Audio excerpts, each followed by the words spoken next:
anak-anakku yang hebat-hebat. Alhamdulillah, apa kabarnya hari ini? Semoga selalu dalam keadaan sehat dan tetap semangat. Oke, anak-anakku, yang hari Selasa kemarin kita belajar membaca buku paket halaman 14 mengenai teks eksplanasi. Teks eksplanasi itu adalah merupakan teks yang menjelaskan tentang proses terjadinya atau terbentuknya suatu fenomena alam, sosial, maupun budaya. Jadi, teks eksplanasi ini merupakan teks non-fiksi, yang artinya adalah teks ini merupakan suatu fakta yang bukan suatu karangan atau hayalan manusia. Oke, ada beberapa struktur dari teks eksplanasi. Struktur pembentuknya yaitu terdiri dari 3 poin ini. Yang pertama merupakan pernyataan umum. Pernyataan umum ini terkait dengan fenomena yang akan dibahas. Bentuknya berupa pengenalan fenomena tersebut.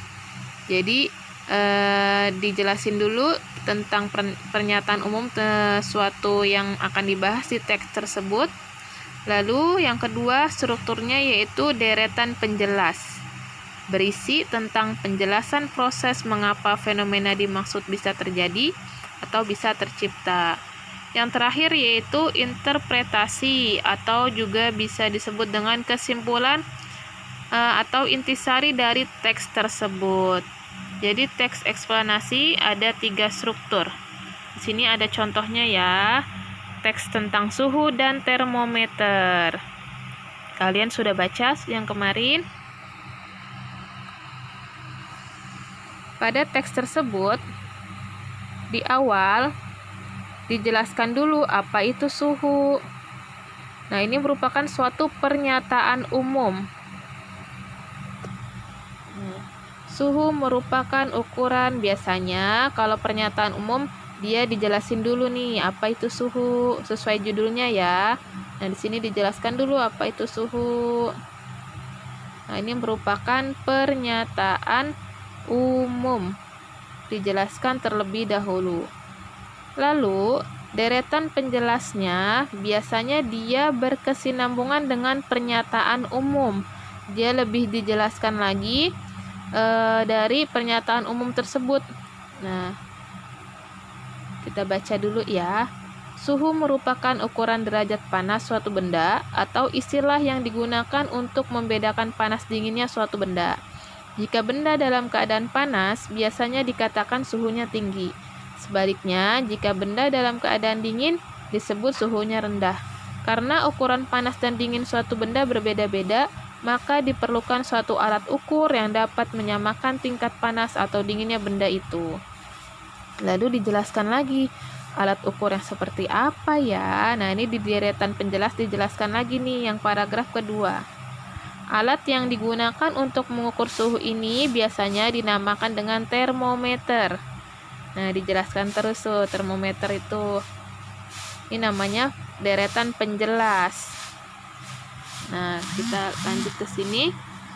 Lebih dijelaskan lagi termometer itu seperti apa, sifat-sifatnya kayak gimana. Nah, ini lebih dijelaskan lagi termometer tersebut.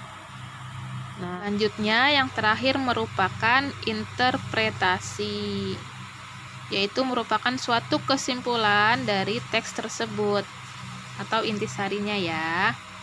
Oke, baik. Jadi teks eksplanasi terdiri dari 3 struktur. Yang pertama yaitu pernyataan umum, kedua yaitu deretan penjelas, dan yang terakhir interpretasi atau kesimpulannya. Nah, baik, sekarang kita lanjut ke halaman berikutnya. Oke, sekarang kita lanjut di halaman 51. Kalian lihat di sini ada teks eksplanasi mengenai gempa bumi. Sekarang kita akan mencoba. Tadi kita belajar tentang struktur teks eksplanasi. Sekarang kita mencoba mencari informasi penting yang terdapat di dalam teks. Caranya, untuk mencari informasi di dalam teks, kalian baca terlebih dahulu teks tersebut sampai habis. sehingga kalian akan mengetahui bahwasannya apa saja yang dibahas di sini, apa saja yang diutarakan di teks ini. Setelah kalian baca, tentunya pasti kalian menemukan informasi-informasi penting yang terdapat di dalam teks tersebut. Misalnya yang pertama, kita baca, gempa bumi adalah getaran atau guncangan yang terjadi karena pergerakan lapisan batu bumi yang berasal dari dasar atau bawah permukaan bumi. Nah, ini juga termasuk informasi penting ya, arti dari gempa bumi. Lalu coba kita lihat di paragraf kedua. Gempa bumi terjadi karena pergeseran lapisan bawah bumi dan letusan gunung yang dahsyat. Ini juga merupakan informasi penting. Kalian coba lagi ya, selanjutnya mencari informasi penting di suatu teks eksplanasi. Contohnya seperti di halaman selanjutnya. Nah, dari teks tersebut terdapat 5 informasi penting. Kalian baca dahulu teksnya, lalu tentukan informasi penting yang terdapat di teks tersebut. Oke, sampai sini dulu sedikit penjelasan dari Miss Inka mengenai teks eksplanasi. Jika masih ada yang belum paham, boleh tanya ke Miss ya.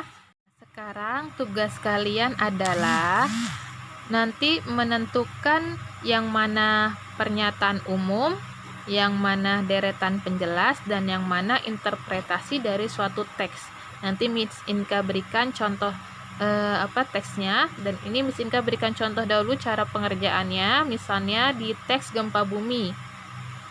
Setelah kalian baca sampai habis, kalian temukan yang mana pernyataan umum. Kalian boleh nanti tandai dengan stabilo atau pulpen, dikotakin atau ditandain seperti ini boleh. Nah, ini merupakan suatu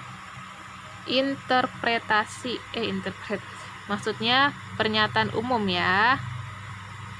Kalian tulis keterangannya di sini. Yang ini pernyataan umum. Nah, setelah kalian baca kembali, yang mana deretan penjelas. Setelah dibaca, yang merupakan deretan penjelas yaitu yang paragraf 2, 3, dan 4. Jadi kita tandai seperti ini, tidak apa-apa dari sini sampai bawah sini ya. Ini merupakan deretan penjelas. Kalian kasih keterangannya yang deretan penjelas. Dan otomatis yang terakhir merupakan suatu kesimpulan atau namanya interpretasi. Nah, jadi struktur teks eksplanasinya sudah kelihatan 3 ini ya. Nanti kalian bikin tanda seperti ini aja, boleh pakai stabilo, boleh pakai pulpen atau yang lainnya. Lalu setelah kalian tentukan yang mana strukturnya, kalian tulis informasi penting yang terdapat dalam teks tersebut. Minimal 3 informasi penting. Seperti tadi, gempa bumi ini teksnya terdapat 5 informasi penting ini. Nanti kalian tulis minimal 3 dari teks yang akan Miss berikan. Oke, sekian dari Miss. Assalamualaikum warahmatullahi wabarakatuh.